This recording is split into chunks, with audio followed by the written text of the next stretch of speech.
Hey everyone, it's Mark, your firefighter, realtor, and out-of-state investor. Today I have a special guest on, Kash Hasworth. He's an author, he's an entrepreneur, and I'd like to introduce him to my channel. Hey Cash, how's it going? What's up, Mark? Man, I greatly appreciate the opportunity. Thank you for having me on, and I'm excited to dive in. Let's go. Yeah, man, I'm glad that James Bracken of You Can Too podcast kind of connected us, but he thought you'd be a great fit. And I just love kind of your journey, your story. So how about you give my audience a little bit backstory on yourself? Yeah. My professional background is, I started out in the wireless industry and we grew a chain of wireless stores to 28 locations across 4 states. We became the largest dealer or authorized retailer for Intello's Wireless. And after that journey of scaling those 28 locations, they ended up getting acquired by Sprint. That led to the whole Sprint and T-Mobile merger. And I found myself in the marketplace, dove into the solar industry and now founded Solar Ignite Group, which I do full time and just published a book, Selling Keeps You Broke. And yeah, that's a quick snapshot of my career. Yeah, More than so happy to dive into any of those talking yeah, point I questions. I, I kind of, we were talking off camera before this. I kind of really want to go back to kind of you mentioned, I think you were incarcerated and you kind of that kind of changed the path of everything that you're headed down. Most certainly. Yeah. It- I didn't the information that I had available growing up, it didn't really reflect the life that I wanted to live. So, providing information has really been at the forefront of most of my endeavors, and it's really what led me to write the book that I just published. But yeah, I was incarcerated at age 16, did 2 years in prison, and it was simply because of the information that I was exposed to, and I was young and dumb, and I got to take ownership of that. There's no one else to blame but myself, and but it was also me that dug myself out of that place. I'm proud of that. But yeah, I mean, it's just simply a matter of the information that you're exposed to, because what you consume, no matter what the environment looks like, is what is ultimately is going to consume you. So did you always have kind of this entrepreneur mindset growing up, or was it kind of something that took a turn, after you were incarcerated? No, it's always been ingrained in my DNA, and I attribute a lot of that to my pops. He was a notorious drug dealer, just spirited transparency. And like when I was around 14, 15, like that's what I inherited. And I got involved in the drug game very, very early on. And again, it's what I was exposed to. It's my story. I'm not running from it. I'm not hiding it. But that's the reality of it. And you know, he was certainly responsible for helping me develop a lot of the core values that transferred very well into the corporate space.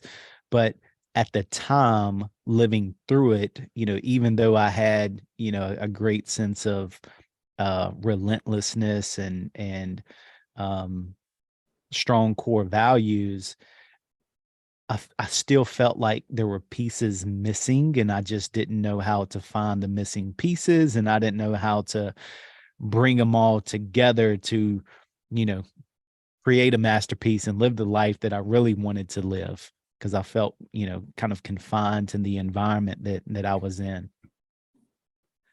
So what made you kind of veer off that path that you were kind of headed down in the beginning? I know you got incarcerated and then it sounds like you took a turn and headed down this, you started this wireless company or working with this wireless company and grew that. So how did you head down that path after? Uh, I've never glorified the lifestyle that I was living. It's not something that I wanted by any means. It's just something that I was, it was, I was a part of that environment, right? And it just materialized that way. But what really done it for me is number one, getting incarcerated, right? It's getting punched in the face for sure. But coming home, my pops, he had been sentenced like 6 years. A couple close friends of mine were incarcerated.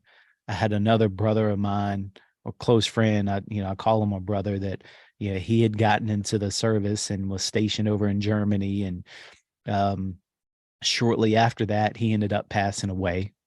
And this guy is, we literally grew up side by side, living beside of each other since birth, like literally since birth. And when he passed away, it was just, I knew something had to change. The path that I was on was just not meant for me. I knew I was meant for so much more. And I wanted to also help other people, because, and leverage my story and expose people to greater information that hopefully they helps them escape the environment that they feel confined to. But again, I never glorified it. It's not the path that I wanted to be on. I just didn't know how to escape it. So it really came to having a deep conversation with God and just begging him to expose me to the right people, the right information, the right resources that could help me changed my path entirely. And from there, people simply started showing up. And I started out at Workforce Career Center through a youth program where they helped at-risk kids gain real life experience. And that was a short-term program, lasted no more than like 6, 8 months.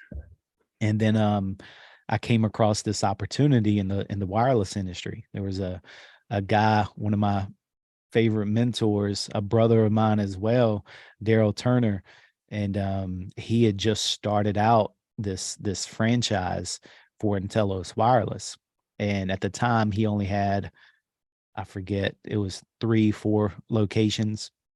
So he was just getting started. I came into that business April of 2010.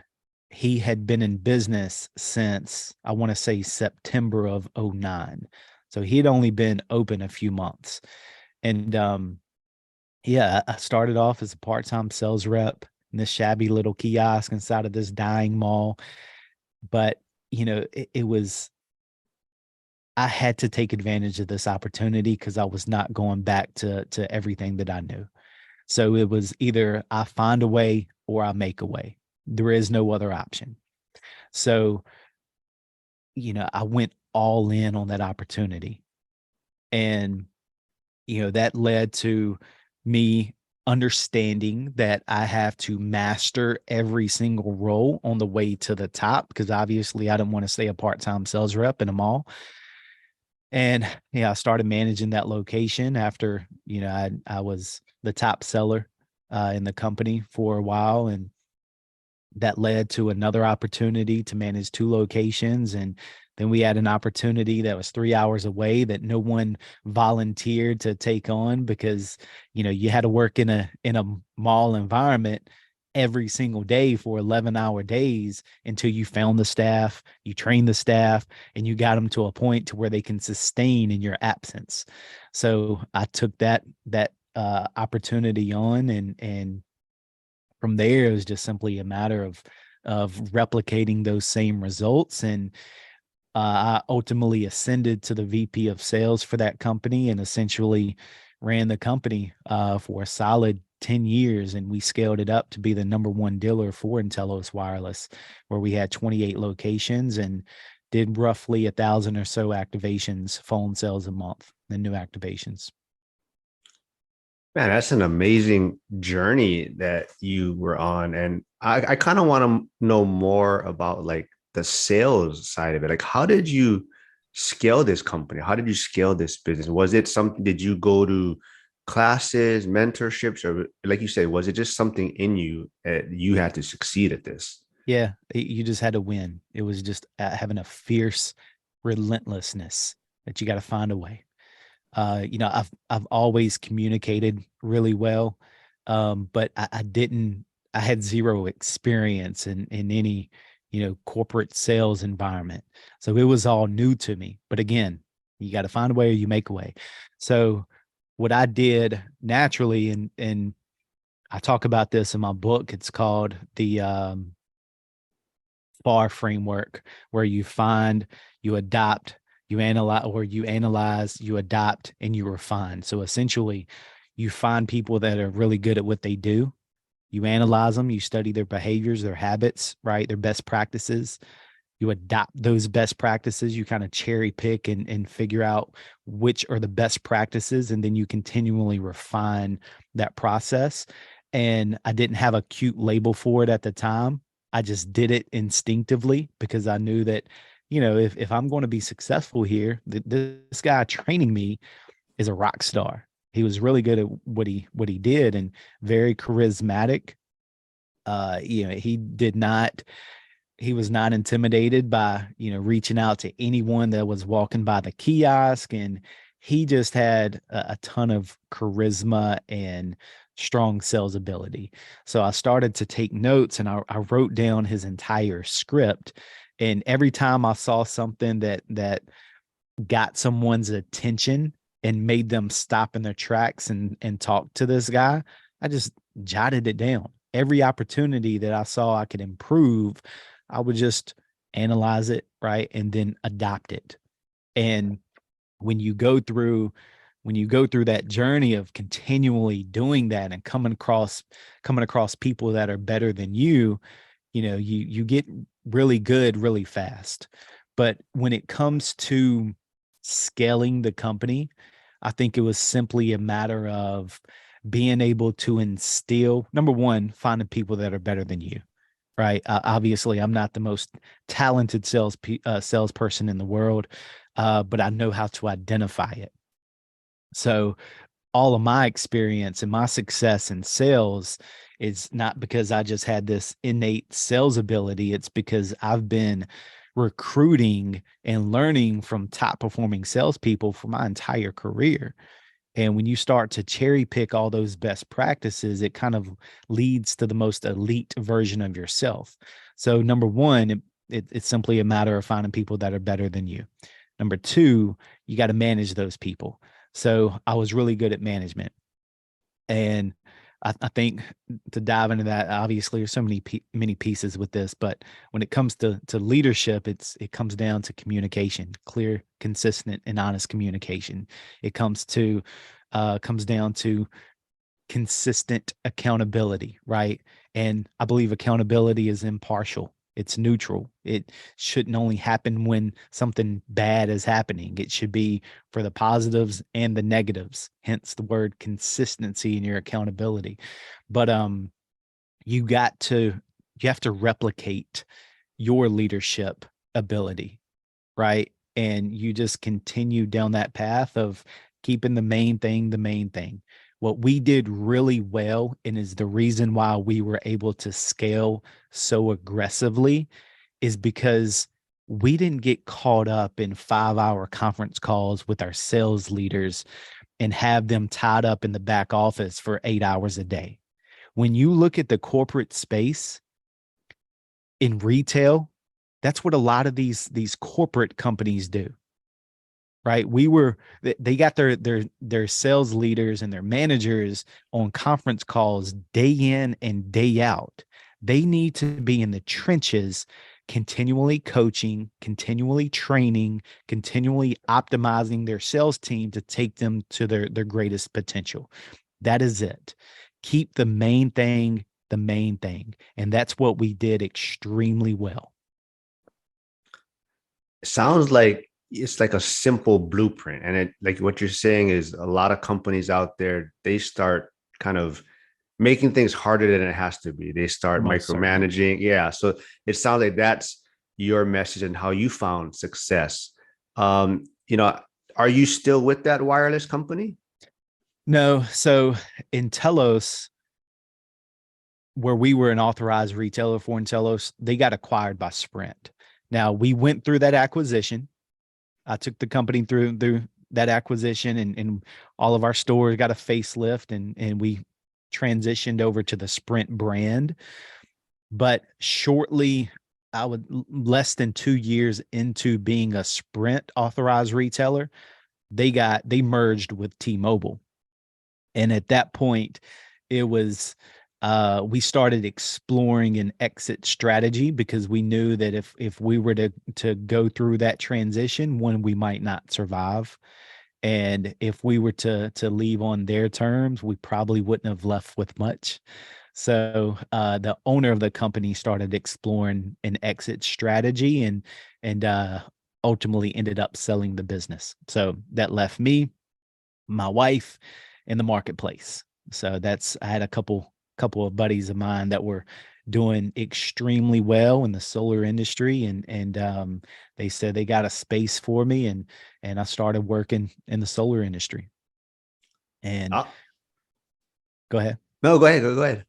Now I was just going to speak to that experience a little bit. So, you know, having all of that experience, one, it was a little intimidating going from, this cushy corporate title as VP of sales.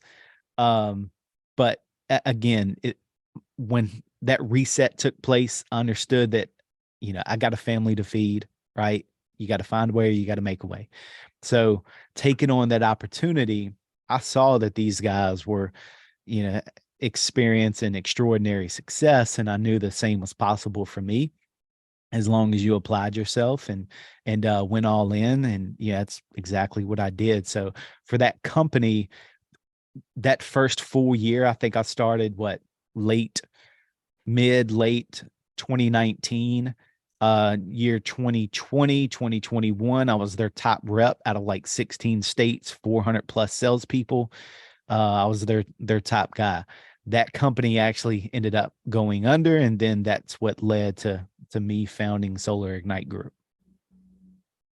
I love it. So, did you have any background in the solar industry, or like you saying, you're using more just your skill set of sales, entrepreneurship, leadership, and then kind of figuring out the business afterwards? Yeah, so on the solar side, it was sales, right? It was in-home appointments, educating customers on how solar works, pros, cons, that sort of thing, and allowing them to be able to make an educated decision one way or the other. And if it made sense for them, you got the project in motion and had the customer sign, and you're done. It's on to the next appointment. So that was really the extent of it. It wasn't a huge learning curve. I mean, I applied the same approach from the wireless days into the solar industry.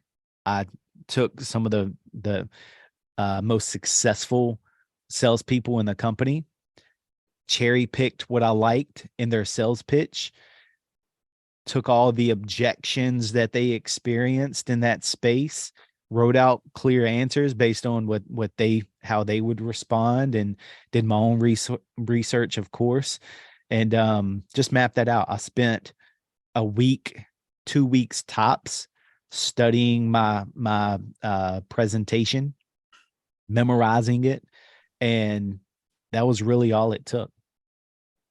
Just a solid week or two of trying to recite and memorize my sales pitch, and from there, I mean, that's really all it took. Everything else is simply a matter of building a relationship with your customers and just being likable, and that's essentially it. So that was pretty simple, and I think the challenge with a lot of salespeople is they overcomplicate the simplicity of it.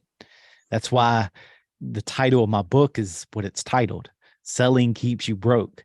It's the subtitle is a holistic approach to disruptive sales performance to earn big. But the idea behind it is people obsess over selling. And what happens is when you obsess over this idea of selling and constantly trying to optimize your sales pitch, number one, you end up going down this path of coming off as a cheesy salesperson, which no one is going to like, right? It's not going to resonate well with a lot of people. But you take away the time and energy that could be spent on more powerful elements to go to the level that you want to go. So what the book discloses is 3 C's. I call it the triple C path to victory, but it's comprised of the creator, the closer, and the care champ, right? So the creator obviously creates its own opportunities. The closer is, self-explanatory. You don't get paid for selling uh the idea, right? You don't get paid for selling or hyping up an idea or marketing it. You get paid for closing it. And then the third one is the care champ. And the care champ is essentially, just making sure that the creator and the closer uh, kind of keeps the creator and the closer in check, to make sure that there's integrity, to make sure there's quality, to make sure that there's this relentless or this intense focus on an unparalleled customer experience. Because the closer, you have to have like I call it the CEC mentality, close every customer mentality, where you have to go into every opportunity as if you're closing that customer down, right? You're going to get them to sign. You have to have that fierceness about you. But closers that close at disruptive levels, at really high levels, they also understand that the customer experience cannot be transactional. It has to be impactful, right? Because when you start to close at high levels, you can't sustain that high level of sales performance unless you prioritize the customer experience. I love that. I mean, I think for me, the hardest part is, I was kind of just raised to work a W-2, kind of steady job, not take risks, work for your great benefits. And for me, when I hear sales, I always thought of it as being, risky. Like Yep. it's not that steady income or steady paycheck possibly. But now that I look at it, as I got older, as my mindset has changed, I realize that sales is not, it is risky, but you have so much control over it. And like you're talking about the relationships, the hustle. But how did this kind of, you're starting these companies, working at these companies, how did that transition to starting this book? That was that always a passion of yours? Yeah. Uh, like I said, information changes situations. And I felt I want to be the voice for the adversity infused youth that feel they don't have the right information, the right guidance, the right tools and resources. So number one, it comes from a place of, at the forefront of most of my endeavors, it's has been providing the right information. And so it really led with that. It also led from a place of, I have 3 boys. I want to give them all the tools and the resources that they need to be able to go out and truly win in whatever space they decide to pursue. Yeah, I'm glad you brought that up too, because that's something that I'm always thinking about too. My son's only 8, but I really hope that I can kind of guide him down this path. Or he doesn't have to go into sales, but at least, maybe a side hustle, but Yep. something that he can have kind of control over his income or what he's doing. But I would have never recommended that, like 10, 15 years ago. I would have been like, go to school, get your regular job. But now I see like this side hustle, this entrepreneurship, it's a better path for most people. And it just gives you so much opportunities. If someone wanted to or was thinking about heading down this path of entrepreneurship, what would be like the number one advice or recommendation that you would give them? Great question.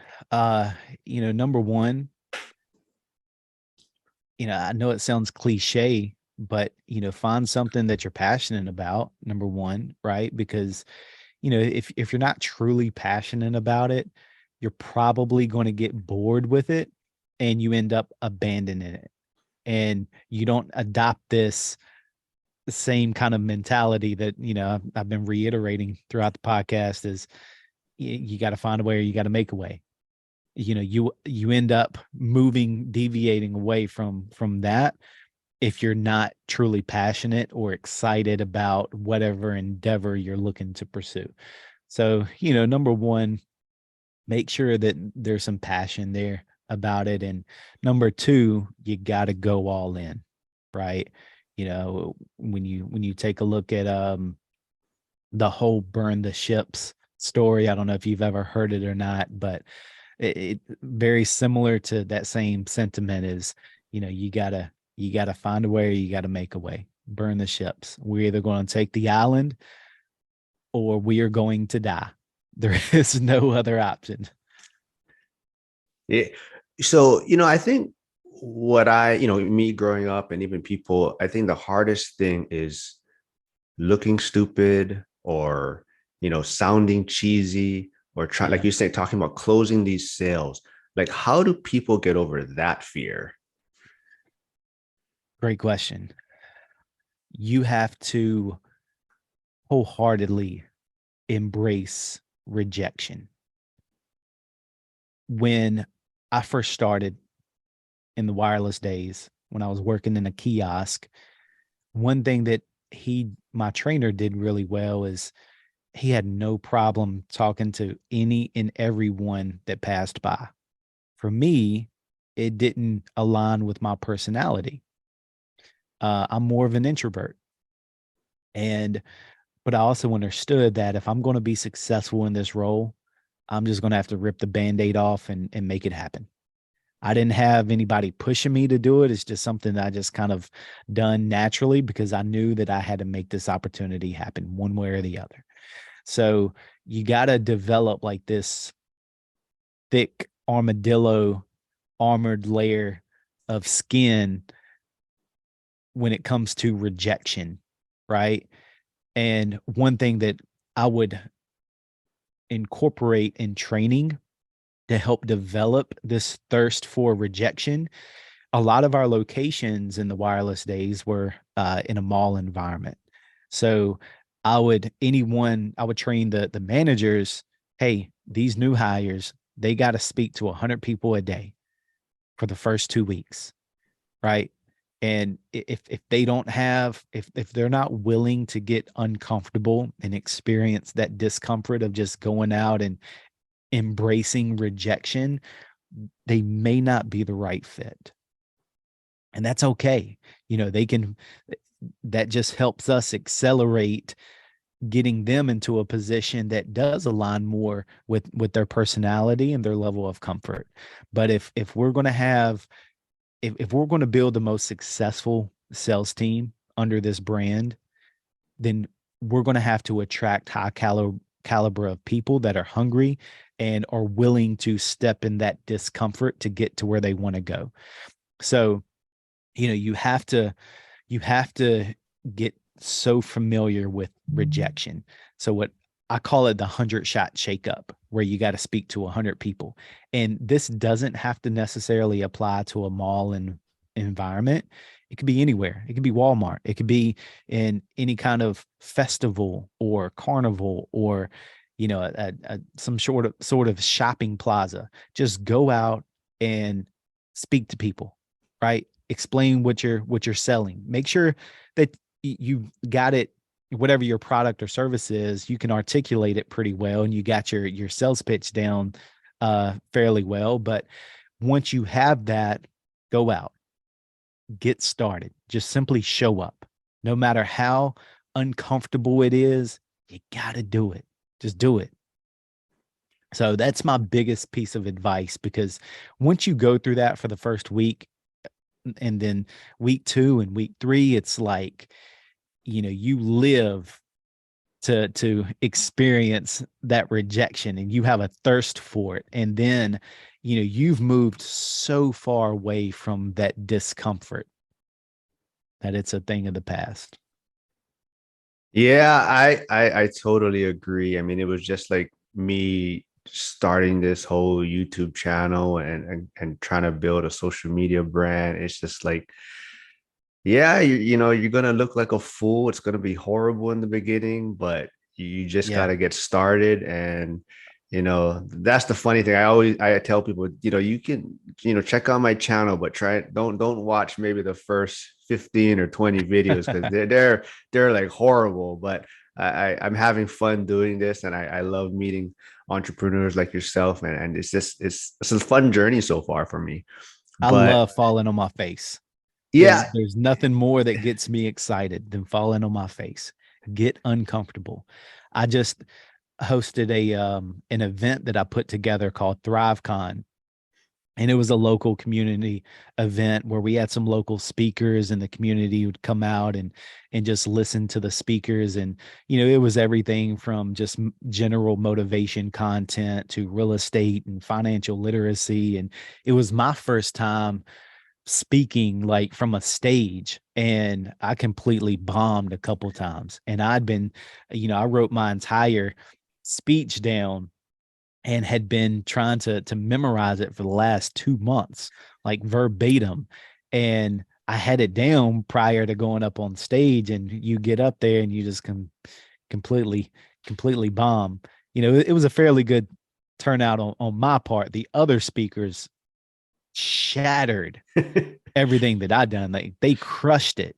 But again, it's the first time that I've done it, and I understand that in order for me to get better and to really perfect that craft, you got to fall on your face a few times, and I'm okay with it.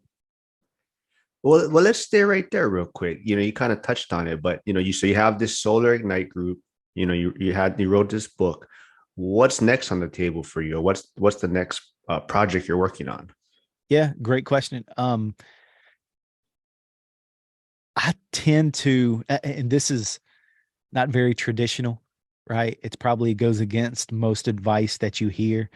Everyone that is um, at every level really is a huge advocate for having 5-year goals and 10-year goals. And I don't get caught up in it, and I never have. Anything that is beyond 3 months is just entirely too far out for me. I just don't believe in it, and I don't live by it, because it just takes one decision, one choice, and your entire life can be changed. So I'm always open to where life can take me. That's why I've never been a fan of planning 5 years out, because if I would have planned 5 years out or 10 years out at you know as we were getting into that whole T-Mobile and Sprint world, I wouldn't be where I am today. I wouldn't have wrote the book. I wouldn't have, you know, founded Solar Ignite Group, and I wouldn't have been able to make the kind of income that I've been able to make if I was stuck in that same position as the VP of sales. Because I've more than tripled my income that I was making then. So, I've never been a fan of anything beyond 3 months, and I like to stick to that. But it keeps me fluid. It keeps me open to the opportunities that come about, and not scared to take advantage of those opportunities, because I got this rigid 5-year plan ahead of me. But one thing that I've always said is my greatest achievement has not been achieved yet. So I'm obviously proud of the book, and my career, and the people that's in my circle that I've been able to create around me. And there's a lot of proud achievements, but there's a lot more to come. I'm a continue to stay down this path of helping get this book in the right hands of the right people, and continue to bring value in whatever shape that looks like. I'm for it all. Yeah, tell me a little bit more about the book. Like, where can people get it? But also, how did you come up with that title? I love the title. It's very unique. It's very catchy. Yeah.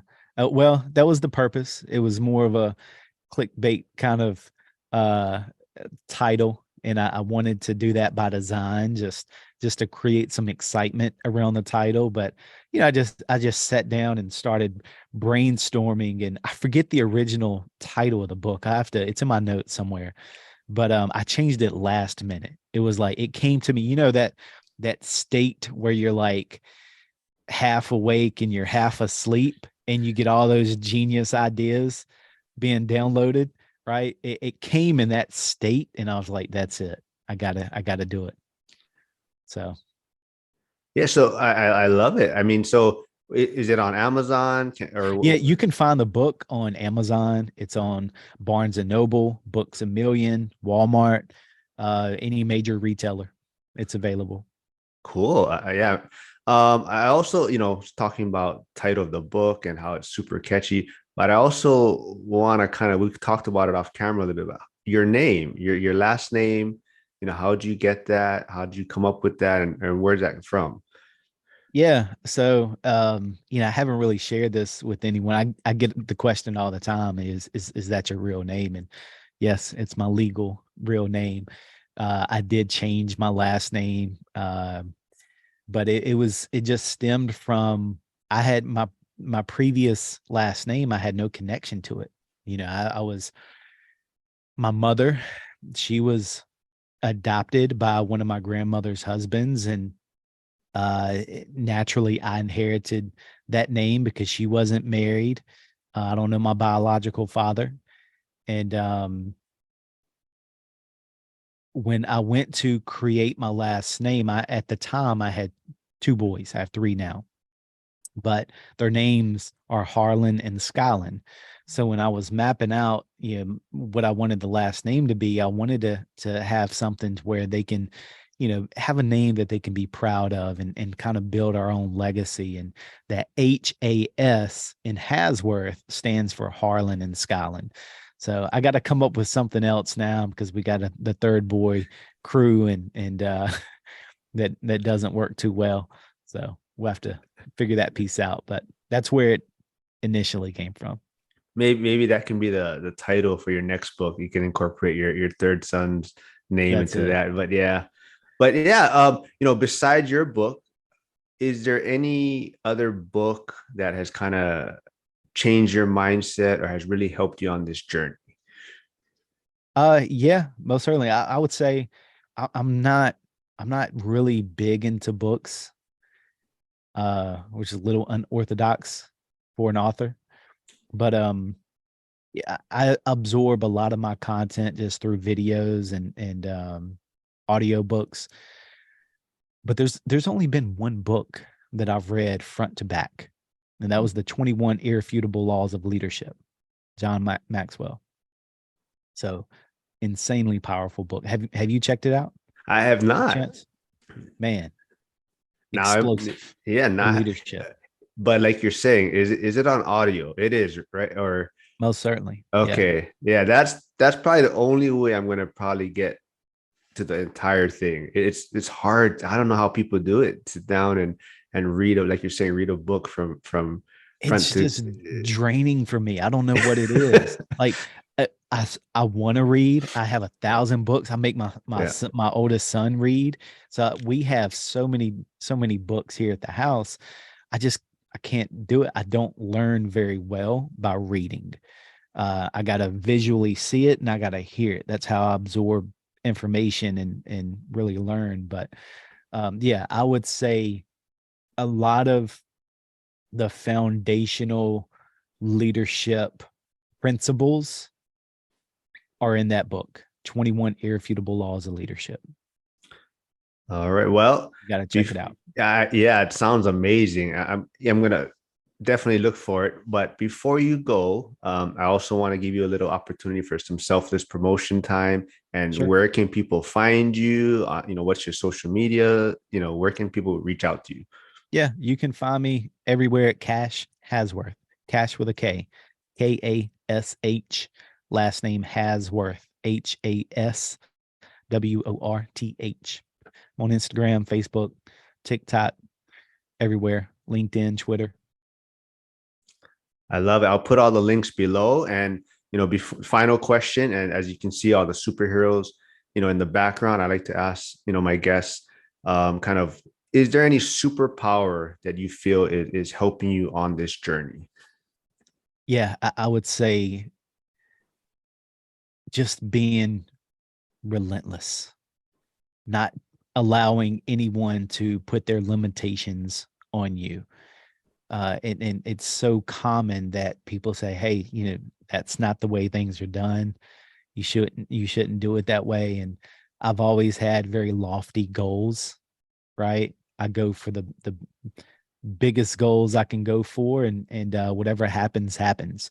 But you just have to have a relentless commitment to excellence. So if anything, I'm not the smartest guy in the room. I've never claimed to be, right? I've never claimed to be the most talented. But one thing that I have is a fierce relentlessness to find a way or make a way. And you don't mind falling on your face. That's it. Yeah. And I got a pretty face. So Well, I'm sacrificing a lot.